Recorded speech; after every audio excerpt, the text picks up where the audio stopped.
Hello everyone, welcome to our channel. We are doing today section 25. As in last session we discussed in detail section 25 that was about power of Supreme Court to transfer the suits etc. And this time we will do some case laws, landmark judgments relating to section 25 ताकि आपको और अच्छे से समझ में आए बच्चे. So the very first is Bandana Sharma versus Rakesh Kumar Sharma. Bandana Sharma versus Rakesh Kumar Sharma. तो इस केस में क्या था बच्चे, 2 जजेस बेंच थी. क्वेश्चन मेन जो था, डाउट का क्या था कि जो हस्बैंड है this one Rakesh Kumar, he had filed a suit for divorce against wife at Delhi. ठीक है, and now wife was residing at Panchkula with 2 daughters, one of them being only 7 months old. So there was no one to take care of her, right, at home or to accompany wife along with children at Delhi. ये main issue था क्योंकि wife ने कहा कि जैसे ही case Delhi में file हुआ है तो वो इतनी दूर नहीं आ सकती है because she is having 2 girl child, one was just 7 months old and nobody was there behind to take care of them. So wife applied for a transfer of the suit to Panchkula. ठीक है, वंदना शर्मा जी ने क्या किया, case transfer करने के लिए application डाली. तो अब बताइए आप इस मैटर को कैसे डिसाइड करेंगे. देखिए, application in this present case क्या अलाउ कर देनी चाहिए? Yes, it must allowed. Reason being that the phrase expedient for the ends of justice हमने पढ़ा था. ट्रांसफर तभी हो when there is a reason for expedient for the ends of justice. Okay, to meet the ends of justice आप उसी reason के ऊपर transfer कर सकते हो. So hereinafter CPC as it's this phrase is used in section 25 of civil procedure code clearly mandates that the court shall examine the form convenience on the basis of doctrine of balance of convenience and the burden of proof shall lie upon the applicant. के ऊपर ही burden of proof होता है. And this in this present case जो applicant है, wife है, she has sufficiently proved that burden. क्या burden prove किया है? 7 months old child and no one at home to take care of the child. It would not be proper to travel to Delhi with the child every time. So it is implicit that जो यहाँ पर wife है, applicant है, would suffer irreparable या reversible losses, whereas जो defendant है उनको as such कोई भी loss नहीं होने वाला है. तो इस केस में जो वो एप्लीकेशन थी ट्रांसफर की वो क्या कर दी थी? अलाउड कर दी थी. ठीक है बच्चे, केस समझ में आया. Moving to the next landmark judgment that was Anandita Das versus Shrijit Das versus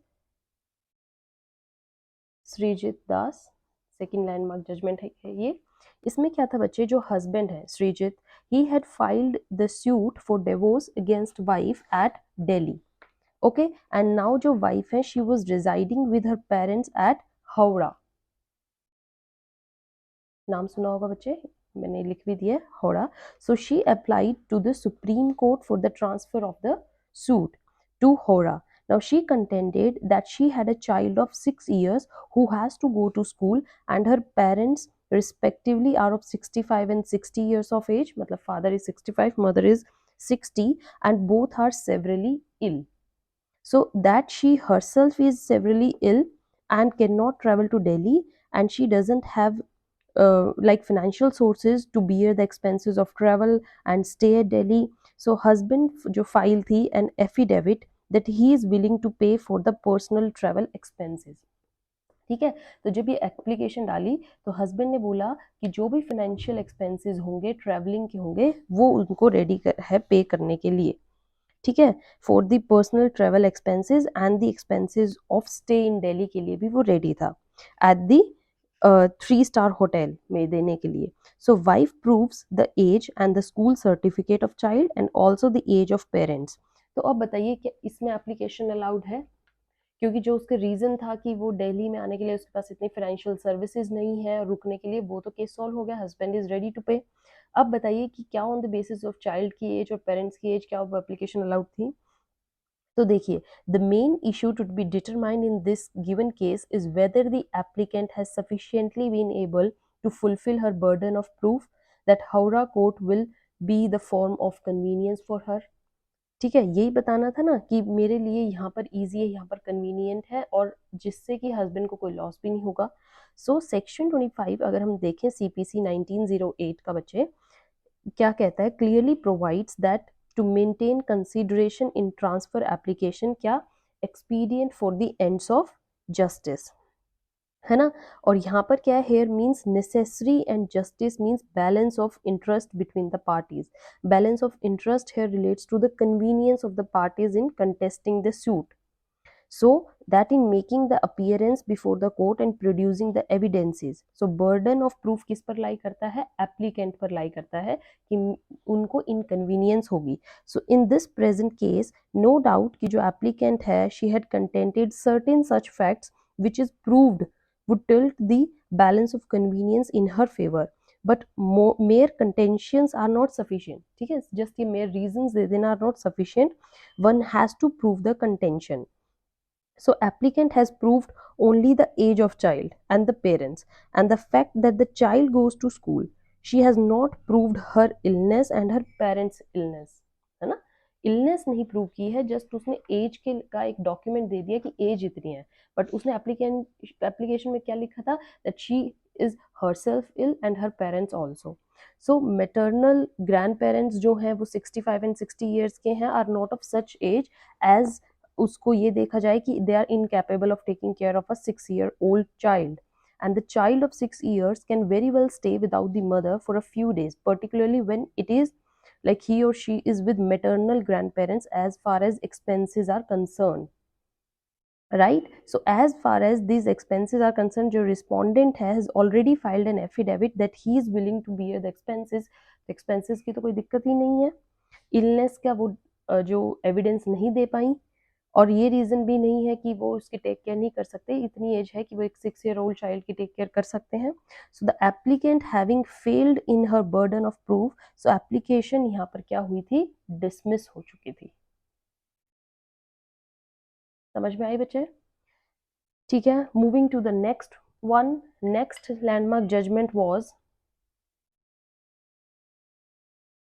DAV boys senior secondary school etc versus DAV College Managing Committee,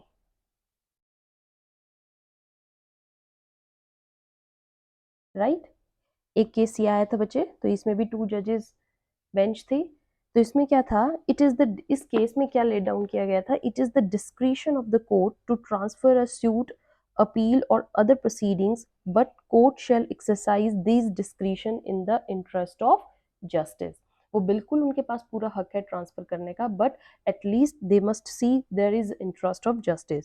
So mere convenience of the parties or the convenience of one of the parties is not sufficient for deciding the application, whether it is proved that the trial at the chosen forum will result in the failure of justice।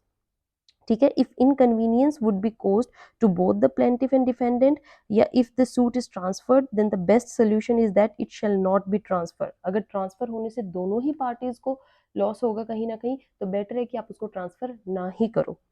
ठीक है, as plaintiff is the, यहाँ पर क्या होता है, as I told you master of the case dominus लिटिस।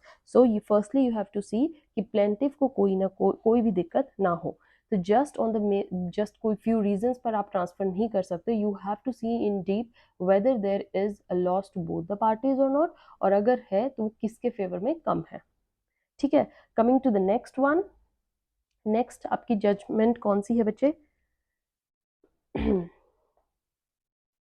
That's fourth one, it's Krishna. लिखते जाइएगा, अपने नोट्स बनाते जाइए, बहुत इंपॉर्टेंट है। Krishna Veni Nigam versus Harish नगम।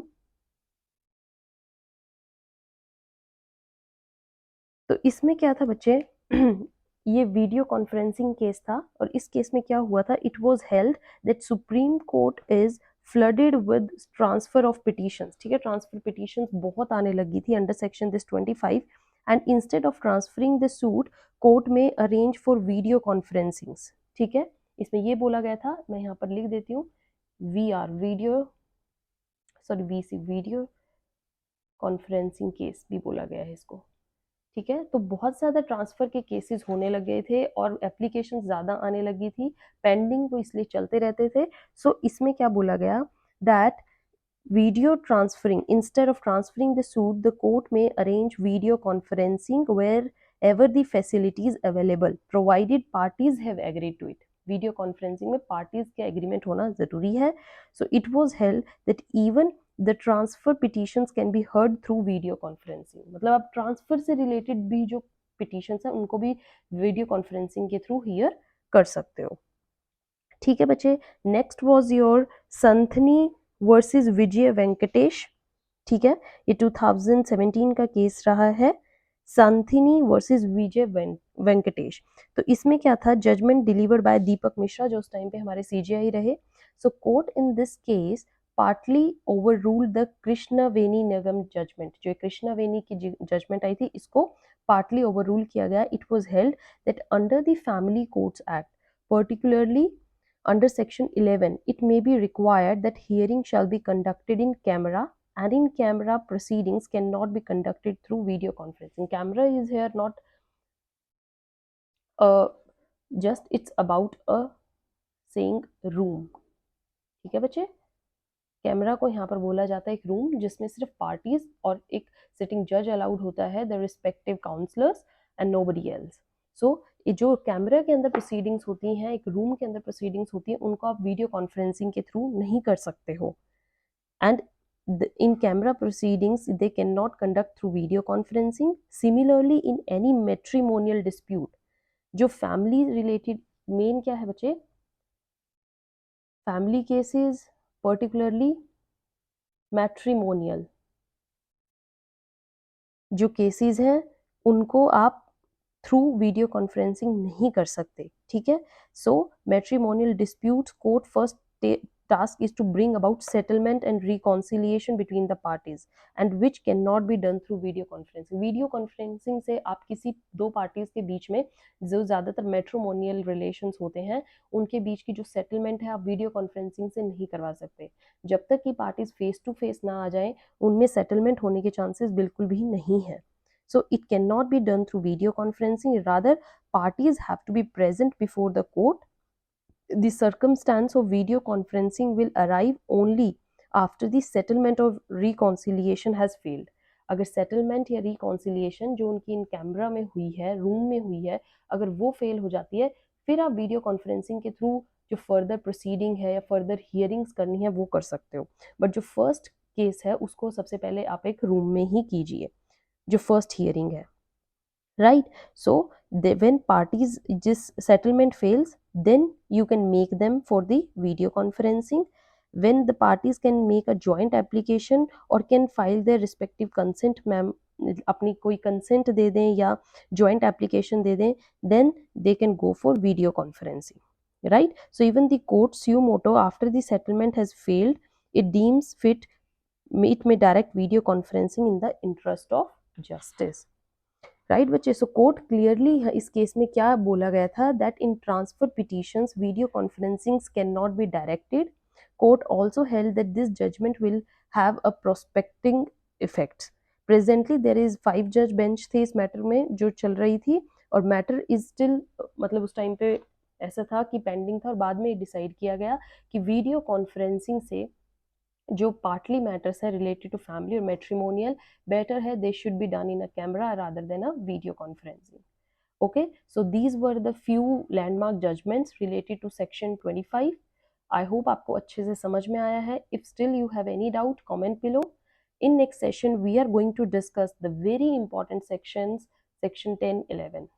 Okay, till then stay tuned, have a happy day, thank you.